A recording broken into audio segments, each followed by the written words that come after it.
طوال عقود رفع زعيم تنظيم حزب الله الإرهابي حسن نصر الله شعار تحرير القدس ونصرة فلسطين.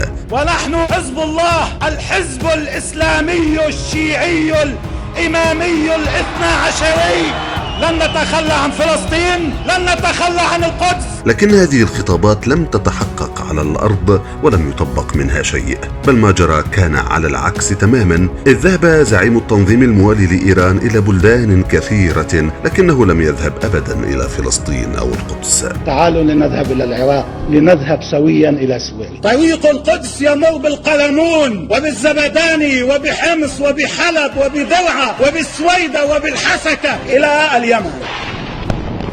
في العدوان الإسرائيلي الأخير على الشعب الفلسطيني الذي وصف بالأعنف منذ سنوات، غاب نصر الله تماما عن المشهد ولم يخرج حتى ليشجب أو يندد، ناهيك عن أن البعض كان يتوقع منه أكثر من الشجب والتنديد. مش هالقد القصة يعني. أنا ما سمعتش صوت الشيخ حسن نصر الله في هذه الأزمة. هو فين؟ لماذا لم يتكلم؟ لماذا لم يخرج ويدين العدوان؟ لماذا لم نسمع أصواتهم؟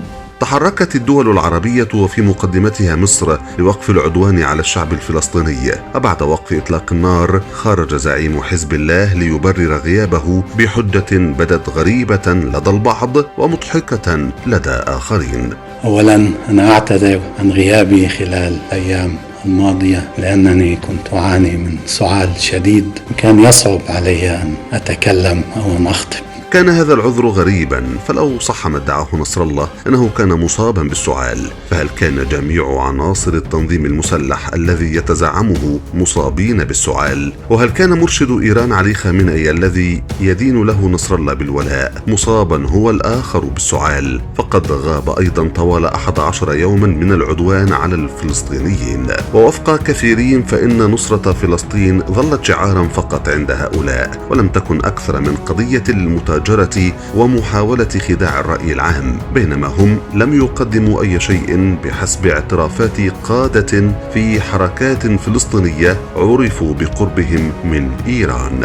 هذا كله من دهاء الإيرانيين، ما وصل منهم أي شيء، كل سفينة بتضيع منهم كانوا بيقولوا رايحة لكم، قلت لهم ما فيش ولا سفينة بتغلط وبتيجينا. أما الهدف الحقيقي لدى النظام الإيراني فلم يكن أبدا دعم فلسطين أو تحرير القدس، بل مهاجمة الدول العربية والسعي لنشر النفوذ فيها، في مقدمة تلك الدول المملكة العربية السعودية. ونعرف أنه إحنا هدف رئيسي للنظام الإيراني، الوصول لقبلة المسلمين هدف رئيسي للنظام الإيراني. يتجلى ذلك في تصريحات زعيم حزب الله المدرج على قوائم الإرهاب، حين اعترف أن استهدافه للسعودية أهم من تحرير فلسطين، ووصف ذلك بالجهاد الحقيقي حسب زعمه. إذا هلأ بتقلي أعظم شيء عملته بحياتك، بقول لك هو الخطاب اللي ألقيته تاني يوم من الحرب السعودية على اليمن، وبشعر أنه هيدا هو الجهاد الحقيقي. لم يكتفي زعيم تنظيم حزب الله الإرهابي بإلقاء الخطابات التحريضية، بل كان له أتباع في اليمن يدربون جماعة الحوثي الإرهابية على استهداف السعودية.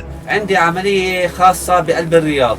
باعتبار أن استهداف الدول العربية هو الهدف الحقيقي لإيران وأتباعها، لم يكن غريبا أيضا أن يصرح المزيد من أتباع إيران أن هدفهم هو مهاجمة دول كالسعودية وليس تحرير فلسطين. هذا إسرائيل. فرنسا؟ إسرائيل لا. لا إسرائيل نازلين رياض. السعودي. أمريكا. السعودية.